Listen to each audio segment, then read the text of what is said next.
कौना। आज 20 सालों बाद रमेश अपनी दुल्हन नैना के साथ अपने गांव के अपने पुराने घर आता है। सभी लोग बहुत खुश थे। रूपा भी अपनी बहू का स्वागत करने में लगी थी। पर ये क्या, रूपा जैसे ही अपनी बहू की आरती उतारने जाती है, अचानक से तेज हवाएं चलने लगती है। घर की लाइट चली जाती है और आरती का थाल का दीपक बुझ जाता है। माँ, ये सब क्या हो रहा है? अचानक से ये मौसम कैसे बदल गया? अरे बेटा, ये गांव है। गांव में अक्सर ऐसा ही होता है। किसी भी वक्त मौसम बदल जाता है और कभी भी लाइट चली जाती है। दीपाली बेटा, किचन से मोमबत्तियां तो ले आ। रूपा के कहने पर दीपाली किचन में मोमबत्ती लेने जाती है। लाइट ना होने की वजह से घर में काफी अंधेरा था, इसलिए दीपाली अपने फोन का टॉर्च ऑन करती है और टॉर्च ऑन करते ही उसे महसूस होता है जैसे कोई उसके सामने से गुजरा हो। मुझे ऐसा क्यों महसूस हुआ कि मैंने अभी यहाँ किसी को देखा? क्या सच में यहाँ कोई था या ये सिर्फ मेरा वहम था? अरे दीपाली बेटा, मिले कि नहीं मोमबत्ती? हाँ माँ, बस अभी लाती हूँ। दीपाली सारी बातों को भूलकर मोमबत्ती जलाती है और जैसे ही मोमबत्ती लेकर वापस बाहर जाने के लिए पीछे मुड़ती है तो उसके सामने एक 10 साल की छोटी बच्ची खड़ी होती है। उस बच्ची की एक झलक देखते ही दीपाली डर जाती है और जोर जोर से चिल्लाने लगती है। तभी अचानक से लाइट आ जाती है। दीपाली की आवाज सुनकर शंकर और छोटा भाई पवन उसके पास पहुंचते हैं। क्या हुआ दीपावली बेटा? पापा, मैंने किसी को देखा। दीदी यहाँ पर कोई नहीं है। अंधेरे में वहम हुआ होगा आपको। अब चलो, दरवाजे पर भैया भाभी कब से खड़े हैं। दीपाली भी इसे अपना एक वहम समझकर सबके साथ बाहर चली जाती है, जहां वो लोग अपनी भाभी का स्वागत करते हैं। नैना अपने पैरों से कलश को गिराकर थाल में पैर रखती है और घर के अंदर जाती है। सब घर के अंदर चले जाते हैं। भाभी, मैं आपकी ननद नहीं, आपकी छोटी बहन और फ्रेंड की तरह हूँ। इसलिए कभी भी आपको ये लगे कि भैया आपको सता रहे हैं तो आप उनकी शिकायत मुझसे कर देना। भाभी भैया की शिकायत करे या ना करे, पर मुझसे और माँ से तेरी शिकायत जरूर करेगी। सभी आपस में बैठकर हंसी मजाक कर रहे थे। नैना भी घूंघट किए अपने बिस्तर पर बैठी थी। वो सब आपस में बात कर ही रहे होते हैं कि तभी उन्हें एक अजीब डरावनी आवाज सुनाई देती है और कमरे की खिड़की अपने आप ही खुल जाती है। मुझे इसीलिए गांव पसंद नहीं। गांव में ऐसी ही डरावनी आवाजें आती हैं। मैंने तो सुना है गांव में बहुत सारे भूत भी होते हैं और इस मौसम को पता नहीं क्या हो रहा है। मुझे तो बहुत डर लग रहा है। मैं तो अपने कमरे में जा रही हूँ सोने। बाय भाभी, हम कल बात करेंगे। अब सब अपने कमरे में सोने चले जाते हैं। नैना अपने कमरे में बिल्कुल अकेली थी। कुछ देर बाद रमेश अपने कमरे में आता है और देखता है कि नैना खिड़की के पास खड़ी होकर बाहर की ओर एक टक नजरें लगाकर देख रही थी। क्या हुआ नैना? बाहर क्या देख रही हो? मैं बाहर का मौसम देख रही हूँ रमेश जी। इस मौसम को देखकर ऐसा लग रहा है जैसे आज कोई अपना बदला लेने के लिए आया है। तुम क्या बोल रही हो? मेरी कुछ समझ में नहीं आ रहा। और वैसे भी रात काफी हो चुकी है, अब हमें भी सो जाना चाहिए। चलो। इतना बोलकर रमेश सोने के लिए बिस्तर पर लेट जाता है, पर नैना अब भी खिड़की के पास ही खड़ी होती है। रमेश के सो जाने के बाद नैना अपनी सास के कमरे में जाती है और अपनी सास के पास बैठकर रोने लगती है, जिसे सुन सास की नींद खुल जाती है। बहू, अरे क्या हुआ बहू? तू इतनी रात को यहाँ मेरे कमरे में बैठकर रो क्यों रही है? मम्मी जी, आपने मुझे क्यों नहीं अपनाया? आपको पता है, आपकी वजह से मुझे और मेरे परिवार वालों को गांव वालों के कितने ताने सुनने पड़े। तू मेरी बहू नहीं है? कौन है तू? मम्मी जी, मैं आप ही की बहू हूँ। आपने मुझे अब भी नहीं पहचाना? इतना बोलते ही नैना की आंखें लाल हो जाती हैं। वो जोर जोर से हंसने लगती है। मौसम का रुख बदल जाता है। कमरे की खिड़कियां और दरवाजे अपने आप ही खुलने और बंद होने लगते हैं। देखते ही देखते नैना हवा में उड़ने लगती है और वो अपनी आंखों के इशारे से अपनी सांस को भी हवा में लटका देती है। तेरी वजह से मुझे और मेरे घर वालों को ताने सुनने पड़े। तूने जो पाप किया है, तुझे उस पाप की सजा मिलेगी और अब तेरी इस गलती की सजा तेरा पूरा परिवार भुगतेगा। इस तरह से नैना बड़ी ही बेरहमी से अपनी सास को मार डालती है और आराम से अपने कमरे में जाकर सो जाती है। अगली सुबह जब घर वालों को कमरे में रूपा की लाश मिलती है तो उन लोगों के पैरों तले जमीन खिसक जाती है। कल तक माँ बिल्कुल ठीक थी, फिर अचानक ऐसा क्या हुआ रात को कि माँ हम सबको छोड़कर चली गई। सारी गलती मेरी है। बेटे की शादी की खुशी में मैं ही रात को घर वापस नहीं आया और चला गया अपने गांव के दोस्तों से मिलने। अगर रात को मैं अपनी रूपा के साथ होता तो शायद आज वो हमें छोड़कर न जाती। घर में शोक का माहौल पसर गया था, पर नैना को इस बात से कोई फर्क नहीं पड़ रहा था और ये बात कहीं ना कहीं पवन को भी समझ में आ रही थी। अब ऐसे ही कुछ दिन बीतते हैं और 1 महीने के अंदर ही अंदर शंकर की भी मौत हो जाती है। पहले माँ छोड़कर चली गई और अब पिताजी। क्या हो गया है हमारे घर को? पता नहीं किसकी नजर लग गई है। भैया ये घर सही नहीं है। हम जब से इस घर में आए हैं कुछ न कुछ बुरा ही हो रहा है। हमें यहाँ से वापस शहर चले जाना चाहिए। जहाँ रमेश, दीपाली और पवन का रो रो कर बुरा हाल था, वहीं नैना अपने कमरे में बैठी आराम से मेकअप कर रही थी। दीदी मुझे तुमसे कुछ बात करनी है। मुझे लगता है कि इन सब के पीछे भाभी का हाथ है। पवन तू ये सब क्या कह रहा है? तू होश में तो है ना? अगर भैया भाभी ने तेरी ये बकवास बात सुन ली तो उनके दिल पर क्या गुजरेगी? तू भाभी पर इतना बड़ा इल्जाम कैसे लगा सकता है? दीदी आप खुद ही देख लो ना।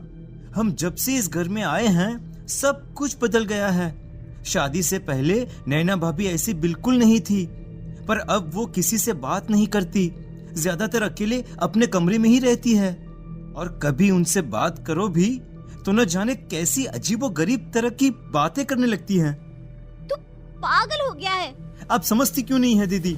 देखो ना, हमारे घर में मौत का सिलसिला शुरू हो गया है, पर भाभी को कोई फर्क नहीं पड़ रहा। वो अभी भी मेकअप कर रही हैं, आराम से खाना खा रही हैं। और दीदी आपको पता है, जिस रात माँ की मौत हुई थी ना, उस रात मैंने भाभी को माँ के कमरे में जाते हुए देखा था।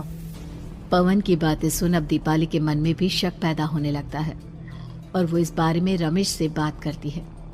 रात को सब साथ में बैठकर खाना खा रहे थे, तभी कौन हो तुम और तुम ये सब क्यों कर रही हो? क्यों सबकी जान ले रही हो? रमेश जी, ये आप क्या कह रहे हैं? मैं भला मम्मी जी पापा जी की जान क्यों लूंगी? मैंने कब कहा कि तुमने माँ पापा की जान ली? नैना, तुम तो मेरी पत्नी हो, तुम थोड़ी किसी को मारोगी। नैना, तुम नैना ही हो ना? रमेश की ये बात सुनते ही नैना खाना छोड़कर गुस्से में सबको देखने लगती है। नैना की गुस्से भरी आंख को देखकर तीनों भाई बहन डर जाते हैं। तभी नैना जोर जोर से हंसने लगती है। मैं ही तो हूँ, आपकी पत्नी गौरी। गौरी का नाम सुनते ही रमेश के होश उड़ जाते हैं। आखिर कौन है ये गौरी? क्या है इस घर और घर वालों का राज?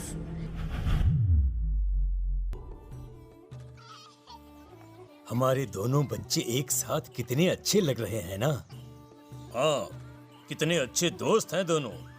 बस बड़े होने के बाद भी इनकी ये दोस्ती बनी रहे तो बच्चे कितने खुश रहेंगे। मैं क्या सोच रहा था कि क्यों ना हम अपनी दोस्ती को रिश्तेदारी में बदल दें। मैं अपने बेटे रमेश की शादी तेरी बेटी गौरी से करना चाहता हूँ। इस तरह हमारे बच्चे भी हमेशा साथ रहेंगे और हमारी दोस्ती भी रिश्तेदारी में बदल जाएगी। शंकर की इस बात से उसके दोस्त को बहुत अच्छा लगता है और वो अपनी बेटी की शादी रमेश से करवाने के लिए तैयार हो जाता है। बहुत जल्द दोनों परिवार मिलकर बचपन में ही रमेश और गौरी की शादी करा देते हैं। अरे शंकर, अपने बच्चों की शादी करवा कर हमने अपनी दोस्ती को रिश्तेदारी में बदल तो लिया, पर मैं चाहता हूं कि अपनी गौरी का गौना 2 साल बाद करूं, ताकि वो थोड़ी समझदार हो जाए। अरे हाँ दोस्त, बिल्कुल, हमें कोई दिक्कत नहीं है। इसी तरह समय बीतने लगता है।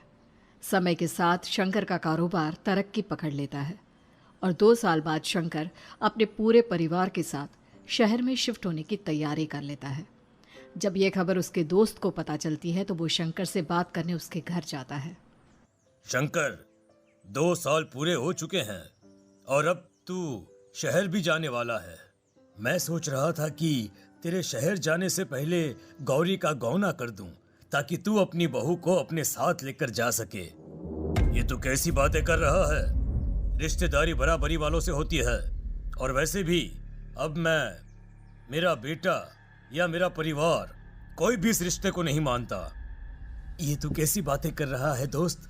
जब हमने अपने बच्चों की शादी करवाई थी तब हम दोनों ही एक बराबर थे। पिछले 2 साल में तेरा कारोबार थोड़ा सा अच्छा क्या चल गया तो पुराने रिश्ते ही तोड़ देगा। देख भाई, ऐसा मत कर। अगर तूने मेरी बेटी को अपनी बहू के रूप में नहीं अपनाया तो कोई भी मेरी बच्ची से शादी नहीं करेगा। अरे उसकी जिंदगी बर्बाद हो जाएगी। यार देख, वैसे भी बाल विवाह तो कानून मान्यता नहीं देता, फिर मैं कैसे दे दूं?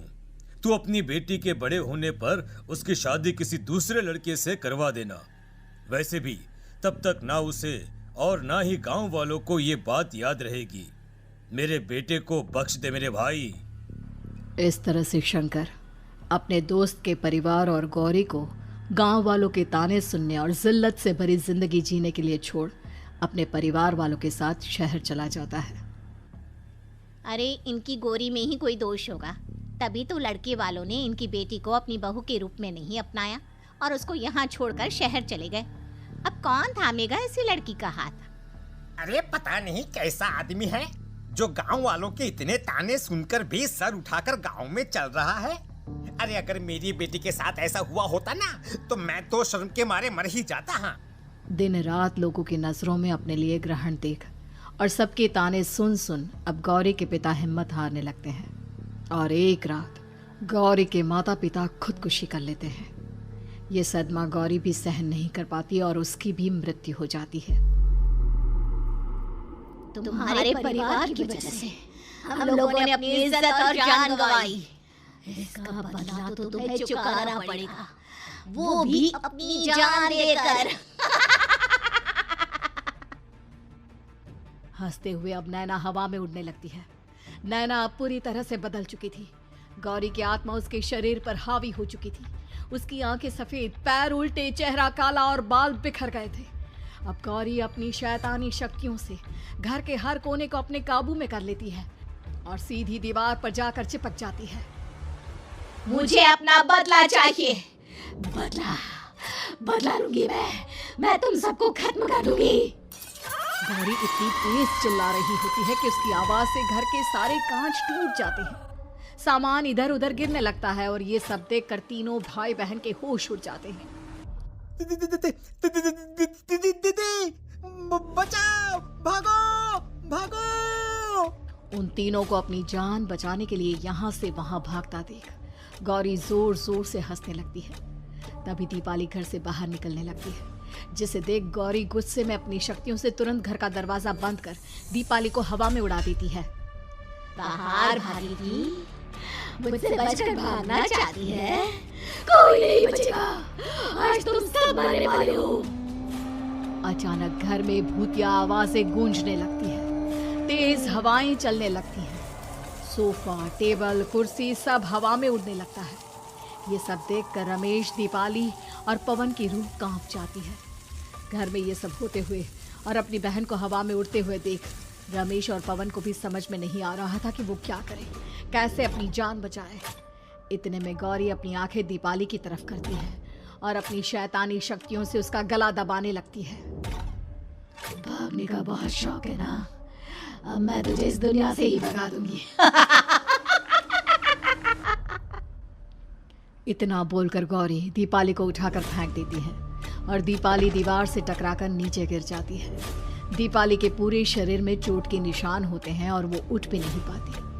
दोनों भाई भागते हुए अपनी बहन के पास जाते हैं। ये तो बस शुरुआत है, मैं तुम तीनों को तड़पा कर मारूंगी। अरे अरे, पर हमने क्या किया है? हम तीनों भाई बहन तो निर्दोष हैं।